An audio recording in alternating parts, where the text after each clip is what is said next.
Arkadaşlar merhabalar. Bugün yeni bir haftaya başladık. Ekonomik takvime öncelikli olarak bakıyorum. Çok da önemli bir veri görünmüyor. FED faiz monitörüne geçiyorum hızlıca. Fiyatlama %27 nokta küsür. Bu Cuma günü yaklaşık %30'lara kadar gün içerisinde çıkmıştı. Ama dikkat ediyorsanız her hafta 50 pipslik fiyatlama daha fazla oranı yükseliyor. Yani 0.4'ten %27'ye 28'e kadar yükselmiş vaziyette. Tabi hal böyle olunca bütün enstrümanlarda üzerinde bir fiyat baskısı oluşuyor. Şimdi 10 yıllıklarda yatay VIX ufak bir yukarı hareket görünüyor. Şimdi bu görüntüye göre de bugünkü risk iştahını yine ayarlamış olacağım. Bugün de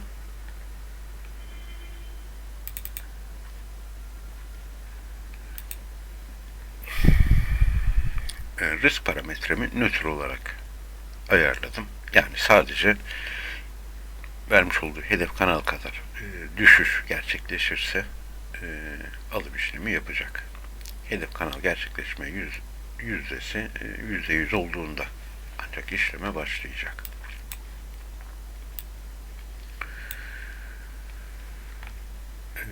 Bu risk iştahına göre de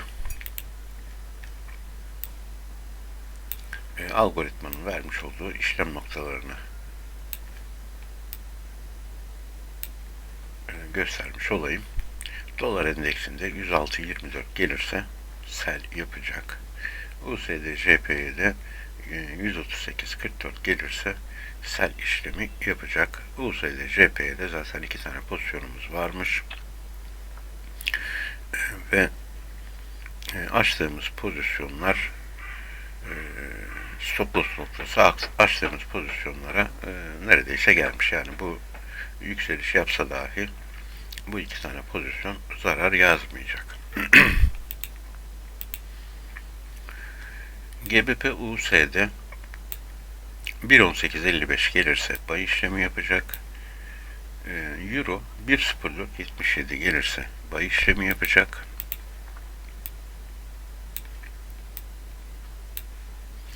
Nasdaq 11.769 gelirse buy işlemi yapacak. S&P 500 3909 gelirse buy işlemi yapacak. Bitcoin 22.447 gelirse buy işlemi yapacak. Ethereum 1561 gelirse buy işlemi yapacak.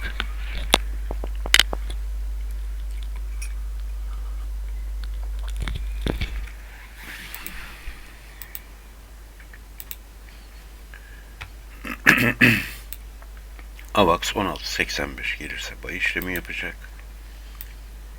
Matic 1.1770 gelirse buy işlemi yapacak. DOT 6.10 gelirse buy işlemi yapacak. Ons altın 1789 gelirse buy işlemi yapacak. Gümüş 20.24 gelirse buy işlemi yapacak.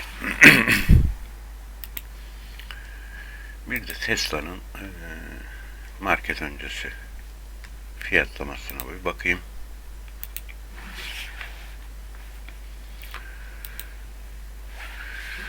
Onda da Cuma kapanışının yaklaşık 90 sent üzerinde bir fiyatlama var.